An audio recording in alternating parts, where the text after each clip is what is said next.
मित्रांनो, आपण आज ऐकणार आहोत आदिशक्ती मुक्ताबाई आणि योगीराज चांगदेव यांची एक अद्भुत, थक्क करून सोडणारा प्रसंग.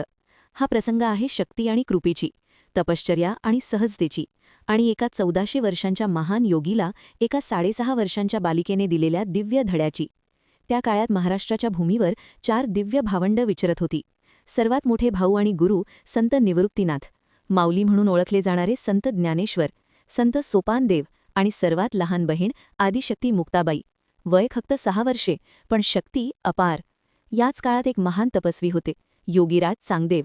त्यांचे वय होते तब्बल 1400 वर्षे. दर 100 वर्षांच्या कठोर तपश्चर्येनंतर त्यांना पुढील 100 वर्षांचे आयुष्य मिळत असे.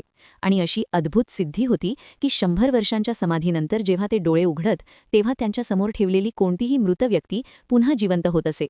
एके दिवशी ही 4ही भावंड तीर्थक्षेत्रांचा प्रवास करत गोदावरी नदीच्या काठावर असलेल्या पुंटांबा गावात पोहोचली. तिथे त्यांनी पाहिलं एक विलक्षण दृश्य.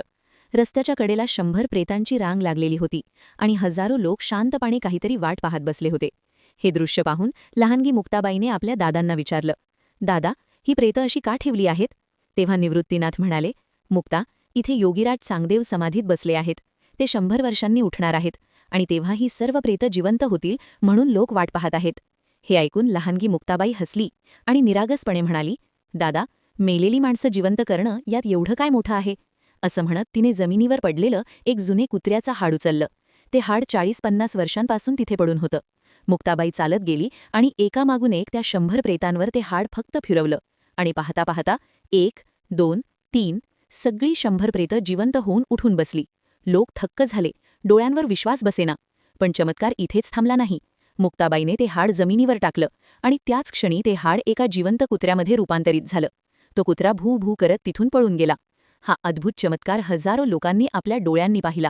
यानंतर मुक्ताबाई आपल्या भावंडांसोबत शांतपणे पुढील प्रवासाला निघून गेली. दुसऱ्या दिवशी योगीराज चांगदेव 100 वर्षांच्या समाधीतून जागे झाले. डोळे उघडले, पण समोर एकही मृतदेह नाही. ते संभ्रमात पडले. शिष्यांना विचारलं, आज इथे प्रेतं का आणली नाहीत? तेव्हा शिष्य म्हणाले, गुरुदेव, काल 4 भावंड आली होती आणि त्यातील एका लहान मुलीने सगळ्यांना जिवंत केलं आणि ते सर्व आपापल्या घरी निघून गेले. हे ऐकून योगीराज स्तब्ध झाले. ते स्वतःशीच विचार करू लागले, ज्या शक्तीसाठी मला 100 वर्षांची तपश्चर्या करावी लागते, ती शक्ती एका लहान मुलीकडे सहज कशी? आणि तेव्हाच त्यांना उमगलं, ही मुलगी सामान्य नाही, ही आदिशक्ती आहे. या घटनेतून 1400 वर्षांच्या योगीराजांना एका लहानशा बालिकेकडून खूप मोठा धडा मिळाला. तपश्चर्या महान आहे, पण दैवी कृपा त्याहून महान. खरी शक्ती कठोर साधनेत नाही, तर निरागस भक्तीत आणि दैवी कृपेत आहे. अशाच संतांच्या कथा आणि त्यांचे दिव्य, अद्भुत प्रसंग पाहण्यासाठी आणि